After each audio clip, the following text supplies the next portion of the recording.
안녕하세요. 저는 이번에 시아버님 이야기를 좀 하고 싶어서 왔습니다. 저희 아버님은 워낙에 존재감이 뚜렷하셔서 동네에서도 유명하세요. 게다가 저는 시부모님과 함께 살고 있어요. 28살에 30살 남자에게 속아서 결혼을 덜컥해버리고는 신혼집을 구하다가 결국 함께 살기로 했어요. 처음에 딱 3년만 지낼 생각으로 왔습니다. 그러다가 결혼 후 3년째 되던 해에 시아버님의 우는 모습을 보고서는 조금 더 지내게 되었고요. 사정이 있었어요. 일단 저는 아이가 둘 있습니다. 첫째는 사내 아이고 이제 초등학교 3학년이 되었어요. 제 말은 죽어라 듣지 않습니다. 거의 풀어놓고 키우고 있고요. 둘째 아이는 딸아이예요. 이제 6살 되었고 정말 큰 애처럼 키우지 않으려고 교육 방법도 바꿔봤지만 별로는 유전자 문제 같았어요. 마음 비우고 삽니다. 자기 엄마 말은 죽어라 듣지 않는데 신기하게도 할아버지 말이면 잘 듣습니다. 특히 첫 아이는 지금까지도 자기 할아버지만 찾거든요. 저희 시아버님은 예전에 조선소에서 용접하는 일을 하셨다고 해요. 그래서 뉴스에 배만 나오면 항상 예전 이야기들을 자주 하십니다. 그래서 그런지 모든 일에 열정적이시고 마치 불꽃 남자 같으세요. 동네마다 가벼운 옷차림에 이곳저곳 참견하시는 분 계시잖아요. 저희 아버님이 딱 그러십니다. 늘 입는 옷도 비슷하세요. 흰색 난닝구에 하늘색 나는 바지를 입고 다니시거든요. 예전에 지방에서 사실 때는 근처에 사람이 적어서 덜 하셨는데 아파트로 이사 오게 되시면서 주변의 사람도 늘고 참견할 일도 늘어서 그런지 결혼 초반에는 아버님 얼굴을 뵐 일이 드물었습니다. 엄청 바쁘셨거든요. 아파트 엘리베이터 점검할 때도 가셨고요. 외벽에 칠을 새로 한다고 할 때는 집에서 창문 열고 소리를 지르시면서 꼼꼼히 칠해야 한다고 하시더라고요. 그때마다 저희 시어머님은 기운이 뻗쳐서 그런다고 허공에 삽질하는 것도 아니고 참 쓸데없는 곳에다 힘을 쓴다고 절레절레 하셨어요. 그래도 아버님의 기준이 있어서 절대 집안 살림에는 참견하지 않으셨어요. 만약에 조금이라도 잔소리를 하면 그날부터 시어머님 배 반찬을 하지 않으셨거든요. 밥 잘 먹고 기운 뻗쳐서 저런다고 굶겨야 한다면서 밥을 엄청 부실하게 차려주신다네요. 몇 번 그렇게 맨밥만 드신 뒤로는 절대 집안일은 신경 안 쓰십니다. 저는 그 당시 직장 생활을 하고 있던 상황이라서 주말 말고는 함께 식사할 시간이 없었고 집에서는 잠만 자던 시기라 그런 일을 듣기만 했었어요. 문제는 제가 아이를 낳고 나서부터였습니다. 원래는 아이가 나오면 분가를 하려고 준비 중이어서 출산 후에 시댁에 잠시 머물다가 나가려고 했습니다. 그런데 집값 문제도 있고 아이도 많이 어려서 조금씩 미루다가 집안이 뒤집히는 일이 생기게 되었어요. 그날 이후로 저는 분가 생각을 완전히 접었습니다. 24개월 되었을 때라 첫 아이다 보니 36개월까지는 무조건 제가 끼고 키우려고 했거든요. 직장도 관두고 아이만 봤는데도 어쩔 수 없었습니다. 오후 1시부터는 아이가 늘 낮잠을 자던 시간이라 잠깐 마트에 다녀오려고 했거든요. 근데 집에는 아버님만 계셨던 상황이라 사실 많이 망설였었어요. 저희 아버님이 워낙 열정적이시잖아요. 그래서 주변 친구들이 나중에 아이 낳으면 손주 사랑이 엄청나서 저보고 힘들 거라고 사랑이 참견이 된다고 하던데 근데 신기하게도 전혀 그러지 않으시더라고요. 사내 아이는 손 많이 타면 약하게 큰다고 하시면서 자주 안아주지도 않으시고 조금 거리를 두셨어요. 그래도 일단 아이가 깨기 전에 후딱 다녀오자는 생각으로 아버님께 말씀드리고 마트에 갔는데 갑자기 전화가 와서 받아보니 아버님이셨습니다.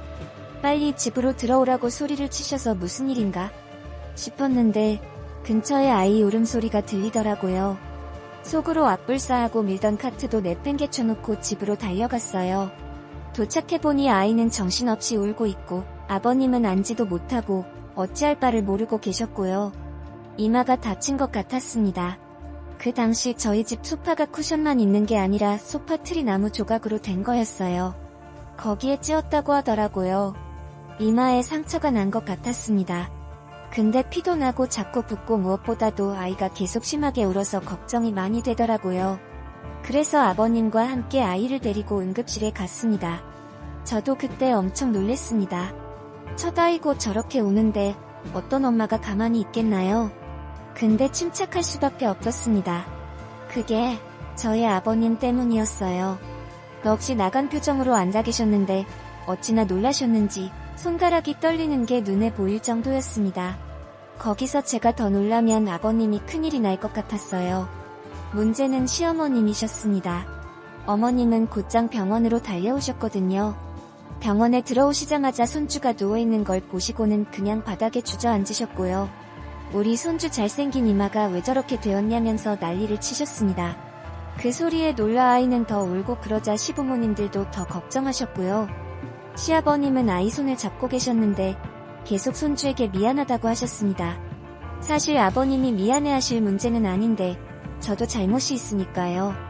그런데도 자꾸 미안하다고 하셨어요. 시어머니는 그런 아버님 옆에서 아이가 나중에 바보 되는 거 아니냐면서 첫 아이인데 이걸 어쩌냐고 계속 걱정하시는 바람에 결국 아버님이 우셨습니다.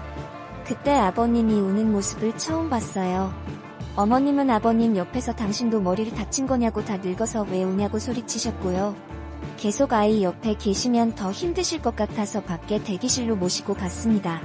그러자 아버님은 갑자기 기도를 하시면서 차라리 나를 데려가라고 하시며 우리 손주 아무 문제 없게 해달라고 기도를 하셨고요. 그때 처음으로 저희 시아버님의 손주 사랑이 정말 대단하다는 걸 알게 되었어요. 근데 또 어머님이 아버님 옆에서 같이 기도하시면서 그러라고 차라리 이 사람을 데려가라고 아주 대놓고 기도하시더라고요. 물물교환도 아니고 그 와중에도 웃음이 났었네요. 다행히 아이는 아무 문제가 없었습니다. 처음 경험해보는 통증이라 아이가 많이 울 수도 있다고 했고요. 사내 아이 키우다 보면 어디까지는 건 일상이라서 괜찮다고 하더군요. 남편도 도착해서 와 있었고 아이는 점점 진정이 되었는데 저희 아버님은 계속 손을 떨고 계셨습니다. 오시는 내내 그러셨어요. 아버님은 다음날 바로 거실 소파를 다 버리셨습니다. 쿠션만 있는 소파로 바꿔버리셨고요. 집안 구석구석 날카롭거나 모난 곳은 다 스펀지를 붙이셨어요. 그날 이후부터 아버님이 완전히 달라지셨습니다. 정말 손주 사랑이 엄청나신 분이 되셔서는 조금이라도 아이가 이상한 행동을 하면 본인이 걱정하시고요. 제가 그것 때문에 아이에게 지금까지도 공부 잔소리를 못합니다. 공부 때문에 혼을 내면 아이가 아니라 아버님이 옆에서 엄청나게 걱정하시거든요. 게다가 저희 아이는 언어 발달이 좀 느렸어요. 원래 24개월 정도면 말도 따라하고 그런다는데 저희 아이는 36개월이 지나서야 말을 했습니다. 그것 때문에 아버님이 아이 옆에 붙어서 한글 공부도 해주시고 책도 읽어주시고 친엄마도 못하는 것들을 정말 지극정성으로 해주셨습니다.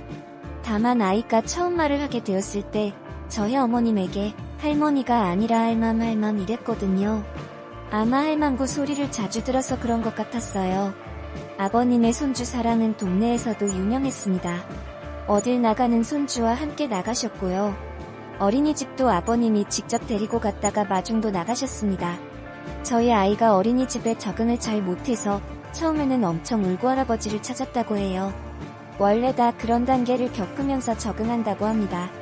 문제는 저희 아버님도 적응을 못하셔서 우는 손주를 외면하고 오는 게 너무 힘드셨다고 해요. 과감하게 등을 돌리고 와야 한다고 말씀을 드려도 손주가 울면 같이 눈시울이 붉어지셨습니다. 그러다 나중에는 접이식 의자를 들고 다니시면서 손주를 보내놓고 어린이집 앞에 앉아 계셨어요. 거기 앉아 계시면 저희 아이가 어린이집에서 놀다가 창밖으로 할아버지가 있나 없나 찾아본다네요. 그때 아버님이 앉아 계신 걸 보면 활짝 웃는데요. 그때 손주가 웃는 걸 한번 보신다고 거기 그렇게 몇 시간을 앉아 계시다가 오셨습니다. 그런 아버님 모습에 분가하는 건 상상도 하지 않게 되었고요. 그래서 저희 아이 어릴 때 찍은 사진들을 보면 늘 옆에는 아버님이 계십니다. 그리고 시선은 항상 저희 아이만 보고 계셨고요. 볼 때마다 울컥해요. 저희 아이도 유난히 할아버지를 잘 따랐습니다. 항상 아이 방에서 재우고 나오면 나중에 아침에는 할아버지 옆에서 자고 있더라고요. 왜 그런가 알아봤는데 밤에 화장실 가고 싶어서 일어나면 무조건 할아버지에게 간다네요. 그럼 또 아버님이 일어나셔서 손주 데리고 화장실 가셨다가 다시 재우신다고 하셨어요. 그렇게 저는 둘째도 낳았고 이쁜 딸아이를 낳았어요. 둘째 손주도 이뻐해 주시긴 했지만 그래도 첫째한테 정말 남다른 애정을 쏟아주셨습니다. 첫 아이는 거의 아버님이 키우신 것 같아요. 그러다 저희 아이가 유치원에 다니게 되었을 때 한번 난리 났었습니다.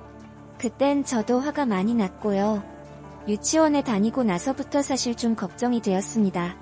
조부모 손에 자란 아이들이 많이 싸운다고 들었는데 오냐오냐 하며 자라면 특히 그런다고 했습니다.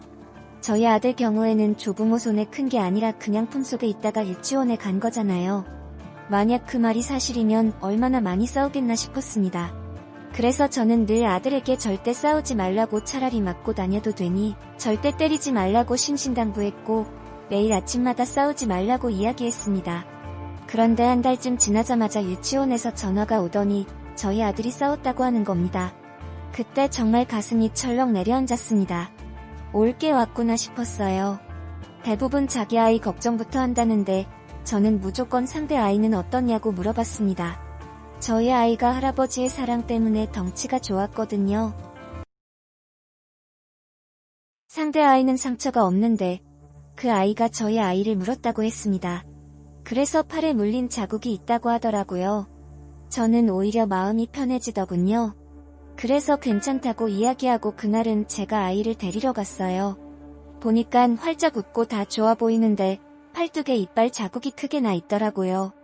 저도 부모인지라 상처를 보니 화가 좀 나긴 했는데 제 아들이 물었으면 자국 수준으로 안 끝났을 거라 차라리 다행이라 생각하고 집에 왔습니다. 집에 오면서 또 신신당부했어요. 절대로 할아버지에게 싸웠다고 이야기하면 안 된다고, 특히나 물렸다는 소리는 무조건 하면 안 된다고 했습니다. 최대한 상처를 가리려고 긴 팔을 입히고 반창고로 가렸거든요.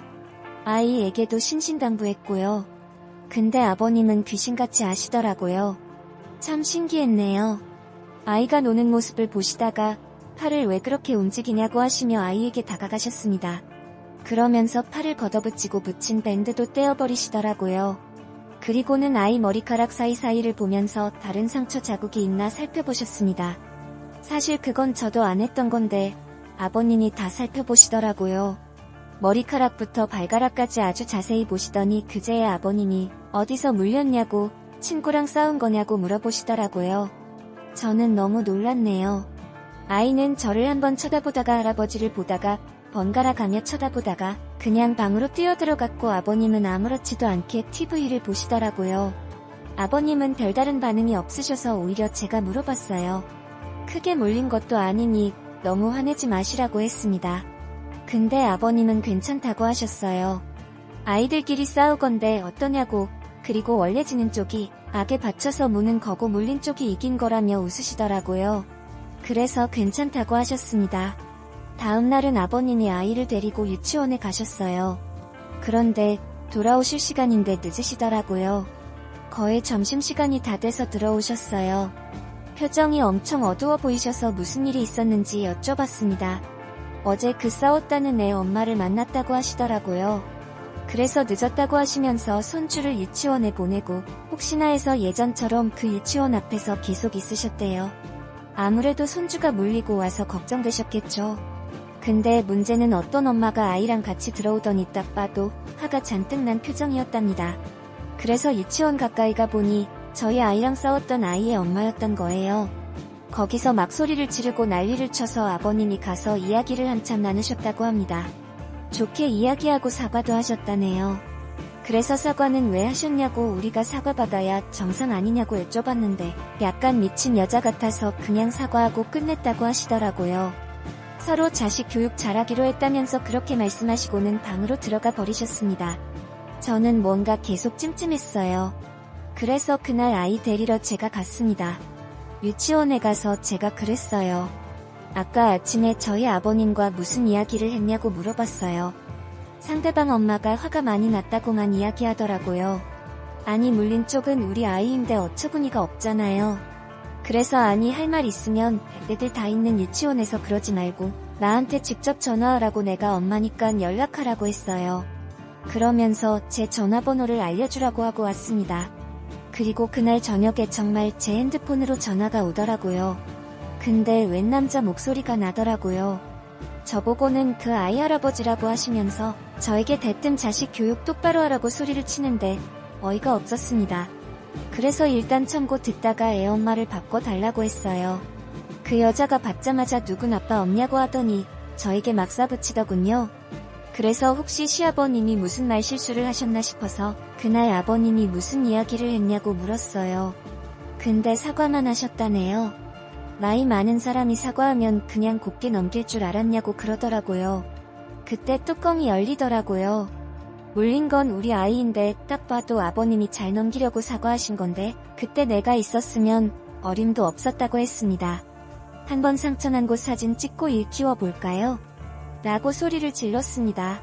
그러자 다시 남자 목소리가 나더니 저보고 말 가려서 하라고 또 막 소리를 치는 겁니다. 자꾸 저에게 나이가 어쩌고 하면서 뭐라고 훈계를 하길래 누군 아버지 없습니까? 우리 아버님은 조선소에서 용접하던 상남자인데 바로 바꿔드렸죠. 근데 그때 제가 참았어야 했어요. 일이 걷잡을 수 없게 커졌거든요. 아버님은 전화를 받자마자 거의 전화기를 씹어드실 정도로 소리를 지르셨어요. 그러다가 대뜸 그럽시다. 만나서 이야기하자고 하더니 전화를 끊으시더라고요. 속으로 와 진짜 큰일이 났구나 싶었네요. 그러면서 나가려고 준비하시는데 대부분 밖에 나갈 때 외투를 입잖아요. 근데 저희 아버님은 정반대십니다. 위에 티셔츠를 벗으시더니 난닝구만 입고 나가시더라고요. 참고로 4월이었어요. 가서 확 물어버린다고 하시면서 나가시더라고요. 저도 너무 걱정돼서 가습을 내리고 그냥 따라 나갔어요. 유치원 건물 앞에서 만나기로 하신 것 같더라고요. 그쪽도 애 엄마랑 할아버지랑 둘이 나왔더라고요. 만나자마자 그쪽 할아버님이 저에게 자식을 어떻게 키웠냐고 소리를 쳤고 아버님이 그때 폭발하셨고요. 우리 손주가 뭘 어떻게 컸는데 그러냐고. 사실 저희 첫째는 아버님이 거의 키우다시피 하셨잖아요. 엄청 화가 날 만도 하셨죠. 물린 건 우리 손주인데 우리한테 뭐라고 하냐면서 따지자 상대 애엄마가 자기 아이가 겁이 나서 물었다고 제 아들이 덩치가 커서 다른 아이들에게 겁을 준다고 하더라고요. 그날도 제 아들이 싸운 게 아니라 다른 애들 싸움을 말렸다고 해요. 제가 늘 싸우지 말라고 싸움은 안 좋은 거라고 귀에 못이 박이도록 이야기를 해서 본인만 안 싸우면 될 것을 다른 애들이 싸우는 것도 말리려고 했나 보더라고요. 덩치 좋은 애가 나서서 하지 말라고 하니 제 아이 팔을 물어버린 거고요. 그렇게 어르신 두 분이 서로 소리를 지르고 있는데 갑자기 그쪽 애엄마가 저희 아버님에게 왜 했던 말을 계속하냐고 물린 이야기를 몇 번째 하냐면서 물린 게 중요한 게 아니라 겁을 느꼈다니까요. 하며 할아버지 치매예요? 이러는 겁니다. 근데 또 저희 아버님은 그 소리에 갑자기 위축되시는 것 같았고요. 순간 제가 눈이 확 돌아버렸어요. 지금 뭐라 했냐고 정신이 나갔냐니 지금 뭐라 했냐고 소리를 질렀어요. 그러자 그쪽 애 엄마가 두 사람 다 치매냐고 하며 했던 말 반복하게 하는 재주가 있냐고 하더라고요. 제가 비록 저희 아들에게 싸움은 나쁘다고 했지만 살다 보면 싸워야 할 순간이 있더라고요. 그 애 엄마를 확 빌시며 빨리 사과하라고 했어요. 사과 안 하면 가만 안 둔다고 걸어서 집에 못 가게 만든다고 소리를 질러버렸고요. 그 엄마 어깨를 잡고 사과하라고 소리를 쳤는데 제 팔을 물더라고요. 이게 제가 물려보니까 진짜 열 받더라고요. 우리 아들은 어떻게 참았나 몰라요. 곧바로 머리채 잡고 난리가 났습니다. 그러자 양쪽 아버님들은 말리느라 정신이 없었고요. 그러다가 경찰차도 타보게 되었습니다. 잡혀간 건 며느리들인데 경찰서에서는 아버님들끼리 또 난리가 났어요. 나중에 양쪽 남편들이 도착해서 서로 사과하고 잘 마무리돼서 집에 왔습니다. 저희 아들은 할머니랑 TV를 보고 있더라고요. 머리가 산발이 돼서 들어온 제 모습을 보고 놀라서 저보고 싸웠냐고 엄마는 왜 싸웠냐고 묻더군요. 그날부터 교육 방식을 좀 바꾸기로 했습니다. 싸워야 할 땐 싸우라고 했습니다. 대신 물지는 말라고 그건 짐승들이나 하는 짓이라고 했어요. 그날 이후로 저는 유치원에 잘 안 갔고요.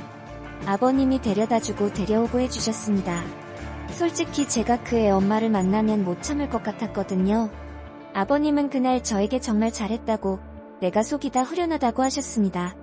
근데 그때 정말 엄청나게 화가 많이 났었습니다. 지금 와서 생각해도 신기해요. 그렇게 시부모님과 함께 지낸 지도 10년이 넘었네요. 저희 큰애가 이제 초등학교 3학년이 되었으니까요. 아버님의 손주 사랑은 여전하십니다. 늘 아이가 학교에서 오면 이마에 뽀뽀를 해주세요. 예전부터 지금까지도 다른 곳이 아닌 이마에 하십니다. 그때 생긴 상처가 거기에 있거든요. 그 상처에 뽀뽀를 해주시면서 늘 가슴 아파하십니다. 엄청 작은 상처인데 그게 눈에 밝히셨나봐요. 저희 아이도 할아버지에게 오면 이마를 갖다 댑니다. 제가 직접 낳은 자식인데도 가끔은 싫을 때도 있고 미울 때도 있는데 어쩜 저렇게 한결같이 손주를 이뻐해 주시는지 가끔은 제 아들이 부럽기도 해요. 제가 이 글을 쓰게 된 이유가 옷장 정리하다가 생각나서 썼거든요. 아버님 옷장을 보니 외투가 많아졌더라고요. 그래서 마음이 좀 무겁네요. 예전에는 난닝구의 하늘색 반바지 한 벌이면 봄, 여름, 가을은 끄떡 없으셨는데 그러고 보니 요즘은 난닝구만 입으신 적이 없네요. 그것도 이제 알았네요. 시간이 많이 흘렀습니다.